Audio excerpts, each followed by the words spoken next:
Hello, this is Nightline and I'm Raymond Goh. The headlines. Bank Negara raises OPR to 2.25%. And Baling floods, Forestry Department to check on illegal water catchment ponds.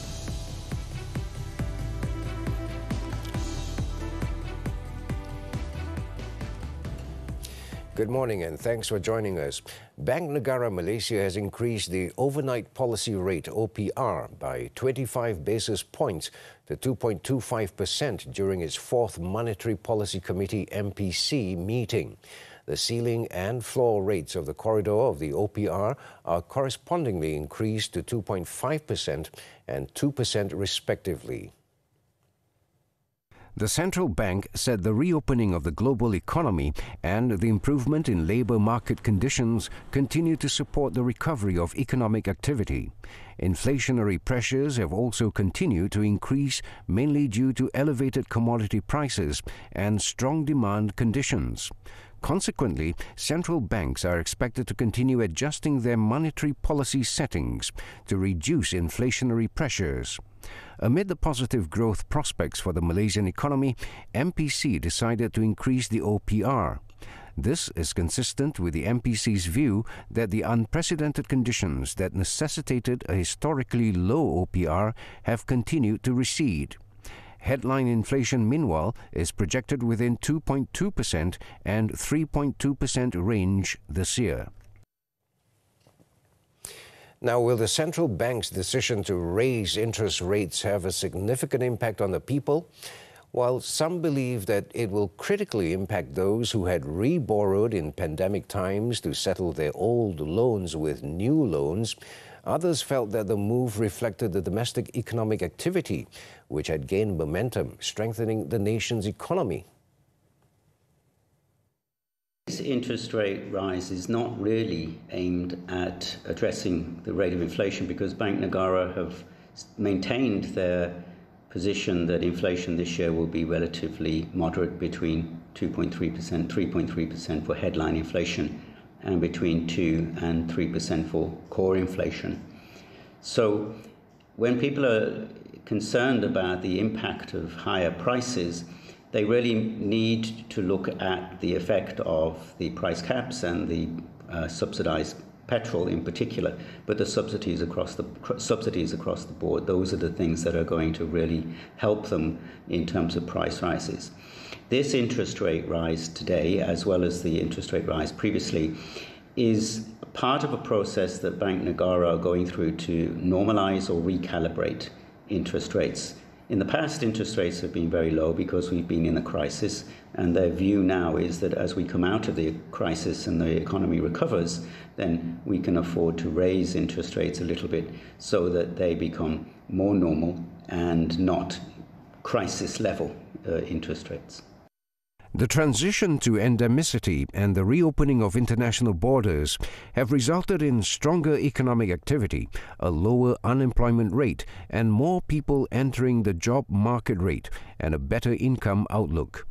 As such, analysts believe the impact of the interest rate hike on the economy is likely to be mild. But the calculation by Bank Negara is because the economy is recovering and wages are improving, these increases in interest rates will be relatively small and hopefully they will be affordable.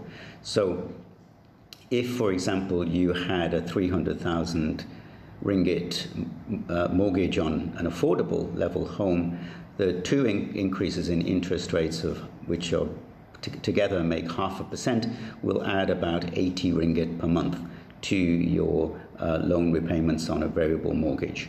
And the idea is that people will be able to afford that. So it shouldn't have too big an impact according to the Bank Negara calculations. Analysts are anticipating the central bank to deliver another round of OPR increase, and that's in September. Meanwhile, acting president of the Real Estate and Housing Developers Association, REDA, Dr. N.K. Tong, believes the OPR increase will not affect demand, especially residential properties. Even if OPR is rising, we are rising from a very low base. So borrowing costs is still very affordable. Let's say if you compare it to the 80s or 90s, when it was very high. So again, properties are a good hedge against inflation in the long run. He was speaking to the media at the Jom Beli Rumah Carnival press conference earlier on Wednesday. Housing and Local Government Ministry, REDA and Media Prima Omnia will be jointly organizing the carnival to encourage home ownership among the people. Starting from July 15th until 17th, the carnival would mainly cater to the B40 and M40 income groups, featuring affordable properties priced from 250,000 ringgit onwards. The Kedah state government has instructed the Forestry Department to carry out safety inspections on community water catchment ponds that are illegally built on Gunung Inas. Menteri Besar Datuk Seri Muhammad Sanusi Matnor said the order was issued after it was discovered that one of the structures was damaged following Monday's water column incident, which led to massive floods in Kupang, Baling. Kemungkinan ada lagi tandak yang mengalami nasib yang sama. Jadi orang kata saya nak cover Musangking, jadi habaq kata tandak kampung pecah. Memang tak betul. Buat apa saya cover Musangking? Saya tak nak ketinggalan apa. Musangking tu ditanam zaman sebelum saya. Saya masuk-masuk pokok tu adalah. Saya nak fakta, fact and figure saja. To be fair to everybody. In the meantime, Datuk Seri Muhammad Sanusi also stressed that he had no personal interest in the Musangking Durian Farm project in Gunung Inas, which is being claimed to be the cause of the massive floods in the district 2 days ago. He said the order to stop cultivation was issued in July 2020, 2 months after he became the Menteri Besar, which also involved instructions for vegetation replanting to cover the ground. Isu Musangking saya dah cakap lah, 2020 lagi bukan baru. Saya 2 tahun mendahului mereka dan mereka dah berhenti kerja. Jadi nak kata apa lagi?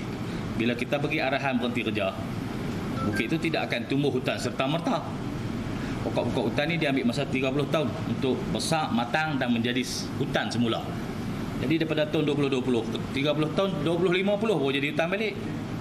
The Menteri Besar was responding to claims that the state government had failed to act with regards to the durian farming activity in Gunung Inas, which caused Monday's flash floods in 12 villages and claimed 3 lives. In the meantime, as a result of the floods and water surge phenomenon in Baling on Monday, the operations of the Kulim High-Tech Park Water Treatment Plant and the Bukit Pinang Sungai Petani LRA had to be suspended due to high raw water turbidity. In a post on his Facebook, Datuk Seri Muhammad Sanusi on Tuesday said the temporary shutdowns will affect 80,000 consumers in Kulim High-Tech Park and 121 other users in Pinang Tunggal, Sungai Petani. He added that Syarikat Air Darul Aman will deliver treated water via lorries and tankers to the affected areas as a result of the closures.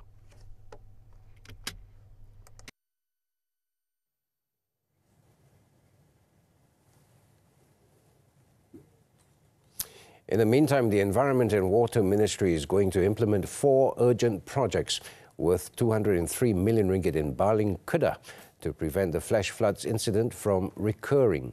Its Minister Datuk Seri Tuan Ibrahim Tuan Man said the projects were based on the assessment made by the Ministry's Secretary General, Datuk Seri Zaini Ujang, and Irrigation and Drainage Department Director General, Datuk Mat Nasir Matno, who visited the flood location on Tuesday to assess the impact of the disaster and also to draw up a mitigation plan.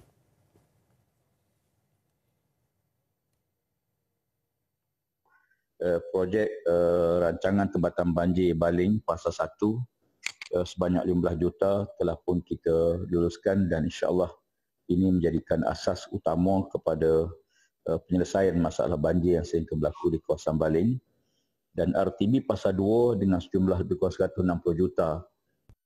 He said aside from the Baling Flood Mitigation Plan, RTB Phase 1 and Phase 2, the other projects are the construction of a Sabo Dam to reduce the risk of debris flow involving a cost of 22 million ringgit and several small projects that need to be expedited, such as deepening of rivers, building river embankments, repairing bridges and river trails involving a cost of 6 million ringgit. It said continuous rain that went on for 3 hours had caused the flash floods, adding that the Irrigation and Drainage Department station at Felda Teloi Kanan recorded a rainfall of 64 millimeters, and more than 40 millimeters of rainfall each was logged at the Kampung Sedim and Kampung Iboy stations.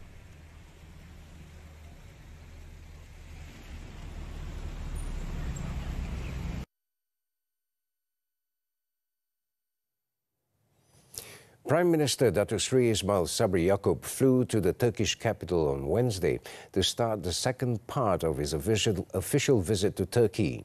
The special aircraft carrying Datuk Seri Ismail Sabri and his delegation from Istanbul touched down at the Ankara Esenboya International Airport at 4:10 p.m. Malaysian time. He was received by Minister of National Defence, Hulusi Akar, before inspecting a guard of honour. Also present were Foreign Minister Datuk Seri Saifuddin Abdullah, Science, Technology and Innovation Minister Datuk Seri Dr. Adham Baba, Minister in the Prime Minister's Department for Special Functions Datuk Dr. Abdul Latif Ahmad, and Deputy Governor of Ankara Berkay Govshina. On Wednesday, the Premier will visit the country's two major players in defence and aerospace, MKE Corporation and Turkish Aerospace Industries TAI, respectively.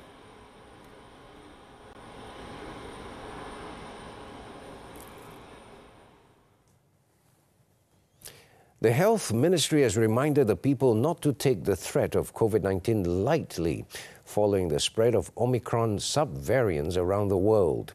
Health Minister Khairi Jamaluddin said that over 110 countries had reported a spike in COVID-19 cases linked to the BA.4 and BA.5 sub-variants. Apart from Malaysia, he said that neighbouring countries such as Singapore and Indonesia were experiencing a surge in daily cases. Aside from reminding the public to wear face masks while in crowded areas and to practice the TRICE method, the minister also recommended the second booster dose for senior citizens and high-risk groups. The BA.4 and BA.5 sub-variants have become the dominant coronavirus strains in a number of countries abroad. According to reports, the strains were first detected in South Africa earlier this year. On Tuesday, Malaysia logged 2,932 new COVID-19 cases, a sharp increase from 1,918 the day before. Active cases now stand at 30,019 after 2,292 recoveries were reported on Tuesday.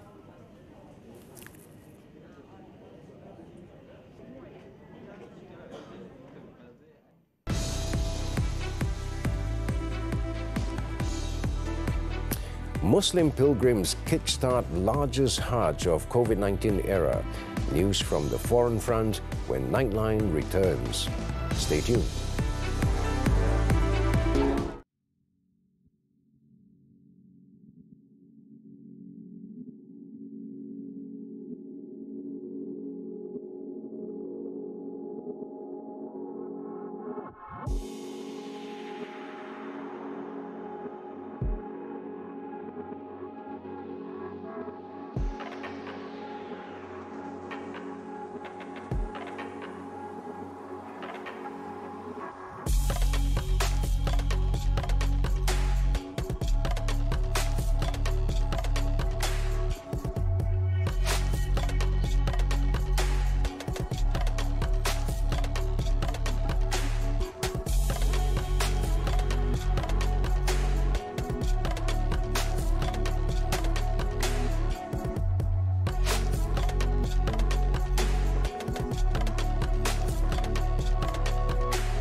The biggest Hajj pilgrimage since the COVID-19 pandemic began kicked off Wednesday, with hundreds of thousands of mostly maskless worshippers expected to circle Islam's holiest site in Mecca, Saudi Arabia.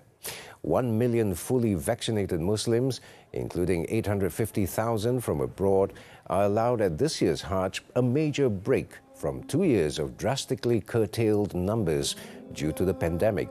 This year's Hajj is restricted to vaccinated Muslims under the age of 65, chosen from millions of applicants through an online lottery system.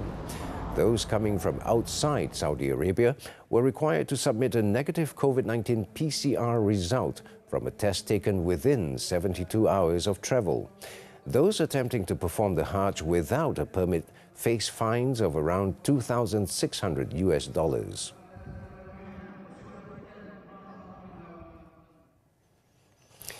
British Prime Minister Boris Johnson vowed Wednesday to stay in power, despite the resignations of 2 top cabinet ministers and a slew of more junior officials who said that they could no longer serve under his scandal-tarred leadership.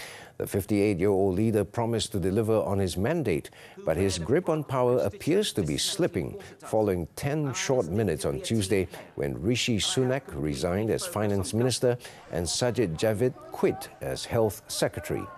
Both said they could no longer tolerate the culture of scandal that has stalked Johnson for months, including lockdown law-breaking in Downing Street that enraged the public who followed the rules.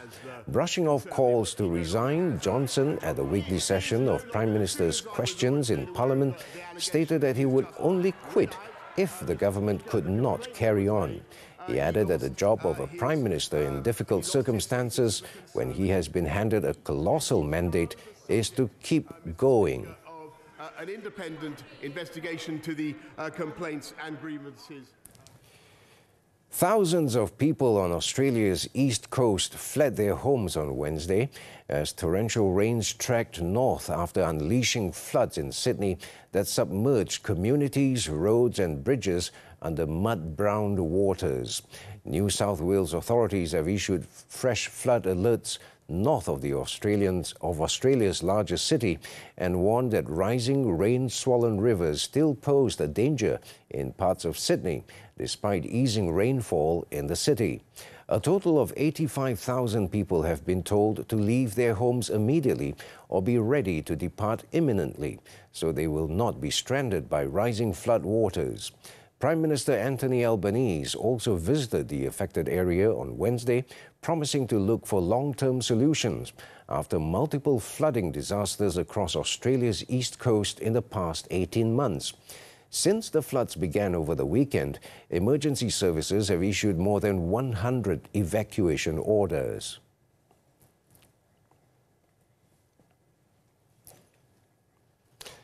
Israeli forces have shot and killed a young Palestinian man in the occupied West Bank on Wednesday during confrontations that followed an Israeli military raid. The Palestinian Health Ministry identified the man as Rafiq Riyad Ghanem, who was killed by Israeli fire in the town of Jabaa at dawn. He was arrested by Israeli forces after being wounded and died shortly afterwards in their custody. However, his body has not yet been handed over to his family by the Israeli military. Israeli forces arrested at least 42 Palestinians overnight on Wednesday, including 30 from the town of Silwat near Ramallah. The Israeli army conducts near-daily raid and arrest operations into Palestinian towns in the illegally occupied West Bank, often resulting in the wounding or killing of Palestinians.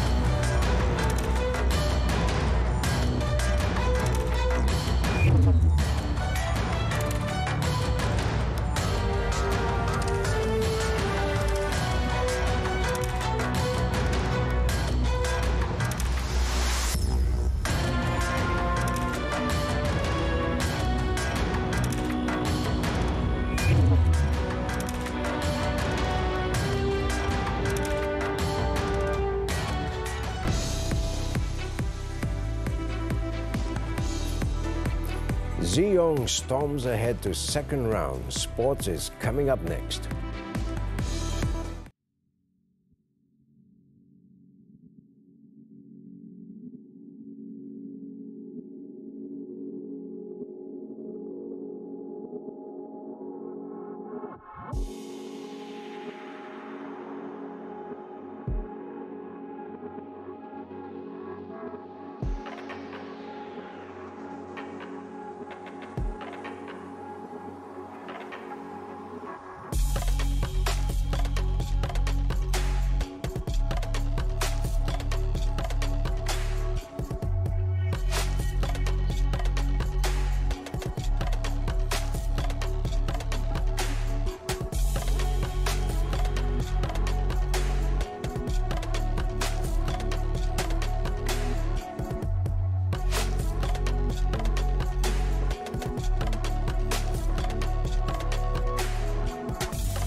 The Canadian player by surprise as he dominated the opponent from start to finish en route to winning the game.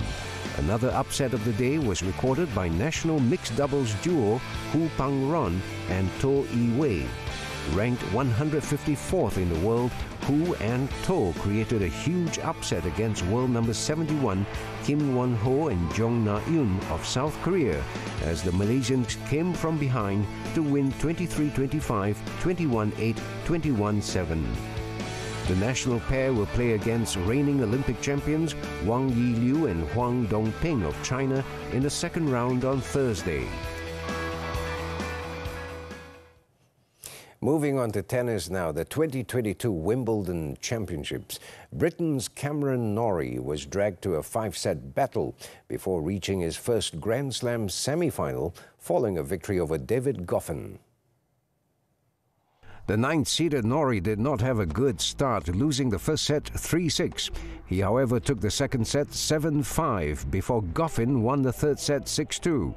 Norrie squeezed his muscles and regained his strength in the final 2 sets to round off the epic battle with a 6-3, 7-5 win. Norrie will now face 6-time champion and top seed Novak Djokovic for a place in the final.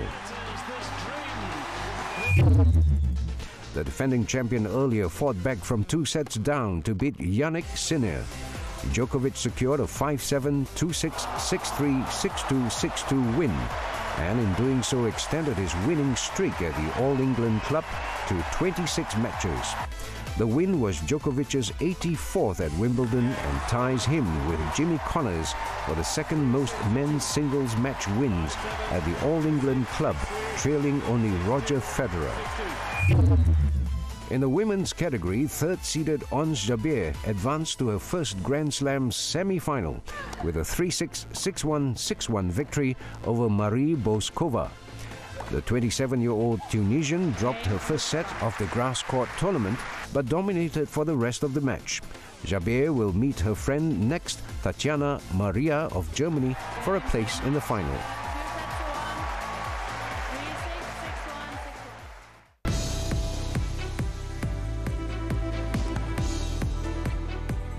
Still to come on Nightline, police cripple vehicle theft syndicate in Kuching. Stay tuned.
During the arrest, police also found tools that are believed to have been used by the syndicate members to commit theft, such as a modified screwdriver and a master key.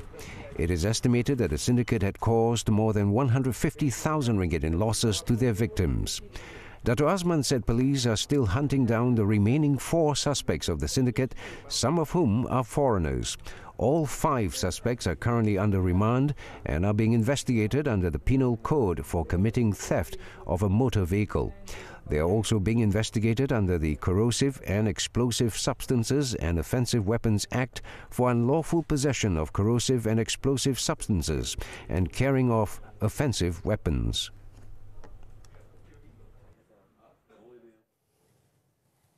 In Pulau Pinang, a businessman and his pregnant wife pleaded not guilty at the Bukit Mertajam Magistrates Court to a charge of possessing 53 counterfeit 100 ringgit bank notes. 33-year-old Muammar Raid Abdul Malik and 27-year-old Nadia Muhammad Hussein were charged with committing the offence on June 29th. They were charged under Section 489C of the Penal Code, which provides for imprisonment of up to 10 years if found guilty. Magistrate Muhammad Harith Muhammad Mazlan allowed the couple bail of 6,000 ringgit with 1 surety each. They were also ordered to surrender their passports to the court, as well as to report themselves to the investigating officer every fortnight. The court set August 11th for mention of the case.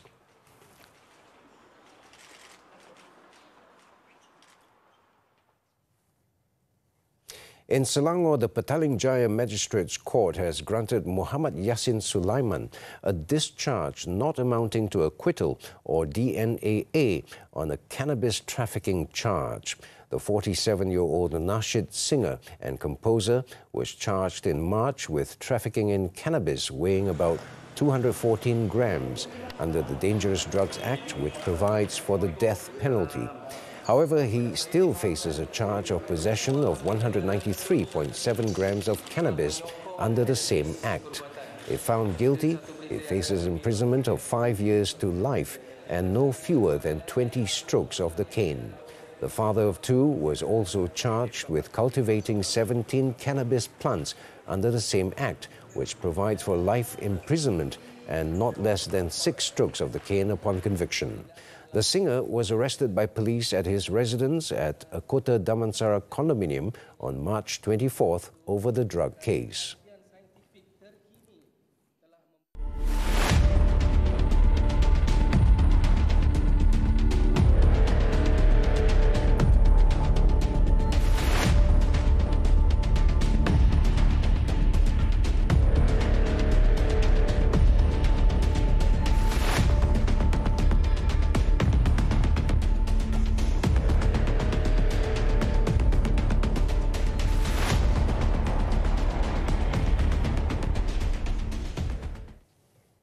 As we wrap up Nightline this time around, let's take a look as members of Iraqi paragliding team launch at sunset from Mount Azma to glide over Iraq's northeastern city of Sulaimaniyah. With that, I'm Raymond Goh. Thank you for watching and stay safe.